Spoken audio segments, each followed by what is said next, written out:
Assalamualaikum warahmatullahi wabarakatuh. Sahabat fillah rahimakumullah. Bahai merupakan agama monoteis yang percaya bahwa semua agama bersumber dari Tuhan yang sama. Bahai menerima adanya agama-agama sebelumnya seperti Hindu, Buddha, Zoroaster, Yahudi, Kristen, Islam, dan lainnya. Umat Bahai meyakini dengan lahirnya agama baru, umat manusia di dunia telah menuju kedewasaan dalam hal spiritual dan persatuan umat manusia dalam jangka panjang yang bersifat universal.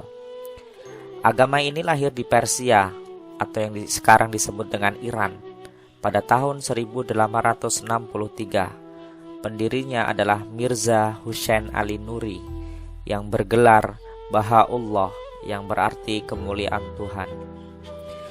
Penguasa Persia saat itu masih menjadi wilayah kekuasaan Turki Utsmani marah dengan ajaran agama baru Bahai yang diusung Mirza Husain Ali Nuri ini, yang digelari dengan nama Baha'u'llah.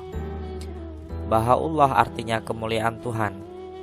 Kepada para pengikutnya, Baha'u'llah memproklamirkan untuk pertama kalinya bahwa ia adalah seorang utusan Tuhan di dunia.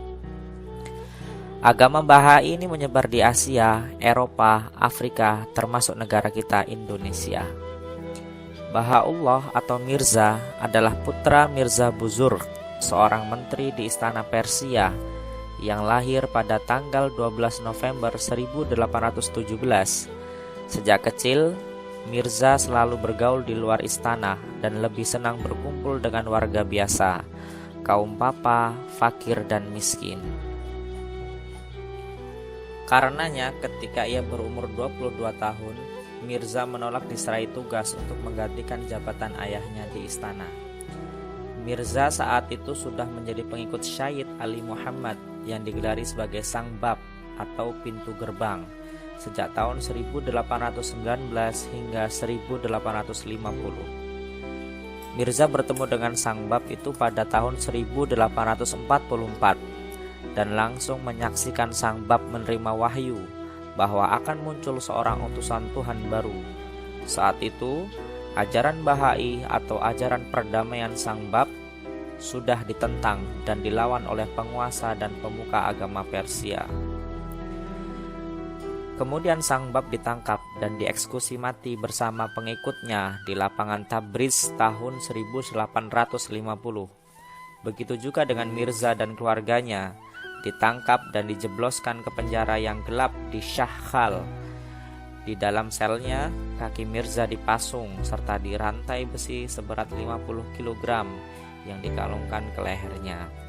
Saat itulah Mirza mengaku menerima getaran wahyu Tuhan dalam jiwanya dan melihat roh agung. Setelah 4 bulan hidup di sel tahanan gelap, Mirza diusir dari negeri Persia pada tahun 1853. Mirza dan keluarganya serta beberapa pengikutnya mengungsi ke wilayah Baghdad, Irak melalui pegunungan Zagros yang dikenal bersuhu dingin. Sesampainya di negeri 1001 malam itu, Mirza menghidupkan kembali ajaran Sang Bab di sebuah rumah di pegunungan Kurdistan sebelah timur laut kota Baghdad. Para pengikutnya kian hari kian banyak. Melihat hal itu, penguasa Persia mulai meradang lagi. Mereka meminta Sultan Turki Utsmani mengusir Mirza dan pengikutnya dari Baghdad. Sebelum diusir, persis bulan April tahun 1863, Mirza mengumpulkan para sahabat dan pengikutnya di sebuah tenda besar yang didirikan di tepi sungai Tigris selama 12 hari. Untuk pertama kalinya, Mirza memproklamirkan dirinya sebagai utusan Tuhan yang dijanjikan zaman ini dengan julukan Baha'u'llah. Kemudian Mirza meninggalkan Baghdad menuju Konstantinopel, Turki.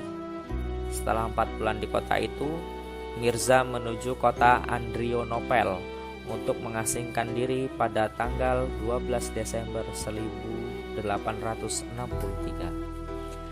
Dia tinggal selama 4 tahun di kota itu dan mengirimkan surat kepada sejumlah raja dan penguasa di dunia seperti Sultan Abdul Aziz Turki Utsmani, Raja Rusia Alexander II, Raja Austria Francis Joseph, Kaisar Prancis Napoleon III, Raja Persia Nasir al-Din Shah Khazar, pemimpin Vatikan Paus Pius ke-9, Ratu Inggris Victoria, dan Raja Prusia William I.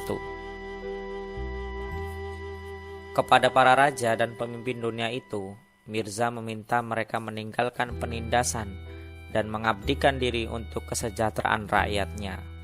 Upayanya itu kembali membuat geram penguasa, lalu Mirza dan keluarganya kembali dibuang ke kota Akka, perbatasan Palestina dan Israel sekarang, pada tanggal 31 Agustus 1868. Pada era Kesultanan Turki Utsmani, kota itu merupakan tempat pembuangan para penjahat dan penghasut.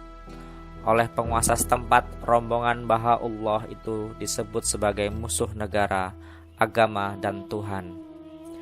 Bahaullah menyebarkan ajaran Bahai selama 40 tahun di kota itu hingga meninggal dunia pada tanggal 12 Mei 1892. Misi Bahaullah lalu diteruskan putra sulungnya bernama Abdul Baha pada periode 1911 hingga 1913. Abdul Baha melakukan perjalanan ke Mesir, Eropa, dan Amerika untuk mengumumkan misi Bahaullah mengenai perdamaian dan keadilan sosial kepada semua umat beragama. Sementara pengikutnya, Jamal Effendi yang berasal dari Persia menyebarkannya ke India dan Sri Lanka pada tahun 1875. Dalam perjalanan berikutnya, Jamal Effendi ditemani Mustafa Rum dari Turki menuju Burma atau Myanmar pada tahun 1878 dan Penang, Malaysia pada tahun 1883. Lalu keduanya kembali ke Mardas, India tahun 1884. Baru tahun 1885 keduanya berlayar menuju Malaka dan Jawa ditemani dua pelayannya yaitu Syamsuddin dan Lapudodo. Mereka tiba di Batavia atau kini disebut dengan Jakarta dan sempat tinggal di kampung Arab di Pekojan, Jakarta Utara.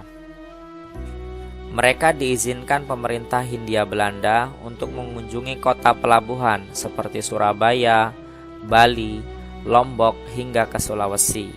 Mereka sempat singgah di pelabuhan Parepare.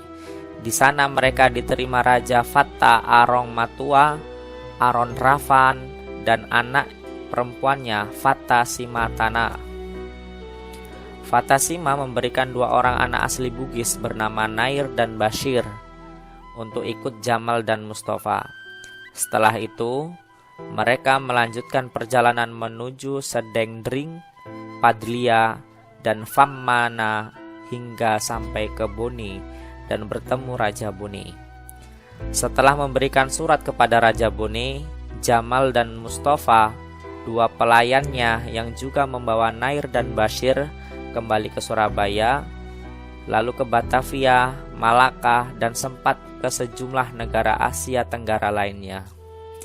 Akhirnya, rombongan Jamal dan Mustafa kembali ke kota Akka. Lalu, Nair dan Bashir diserahkan untuk mengabdi di rumah Bahji atau rumah Bahaullah di kota Akka. Ajarannya tentang kesatuan umat manusia diterima banyak orang. Pada awal abad ke-21, pengikutnya mencapai 5 juta hingga 8 juta jiwa yang berdiam di lebih dari 200 negara di dunia. Sumber-sumber komunitas Bahai menyebutkan jumlah penganutnya di dunia sebanyak 5-6 juta orang.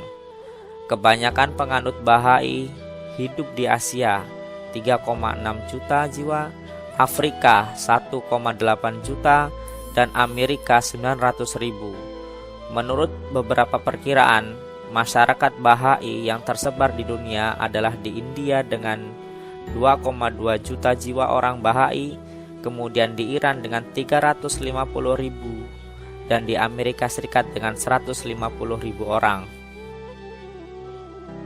Sedangkan di Indonesia, penganut Bahai tersebar di beberapa daerah seperti Jakarta, Bandung, Bekasi, Pati, Banyuwangi, Malang, Medan, Surabaya, Denpasar, Palopo, Pekanbaru, dan Kepulauan Mentawai.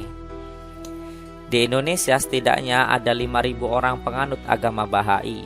Mereka memiliki kitab suci sendiri bernama Al-Aqdas dan beberapa tulisan suci serta doa buatan Bahaullah. Mereka memiliki ritual sembahyang wajib 3 kali, pagi, siang, dan sore, dan puasa selama 19 hari. Mereka memiliki hari raya yang disebut Hari Raya Nauruz, yang biasanya jatuh pada tanggal 20, 21, atau 22 Maret. Wallahu a'lam bishawab. Assalamualaikum warahmatullahi wabarakatuh.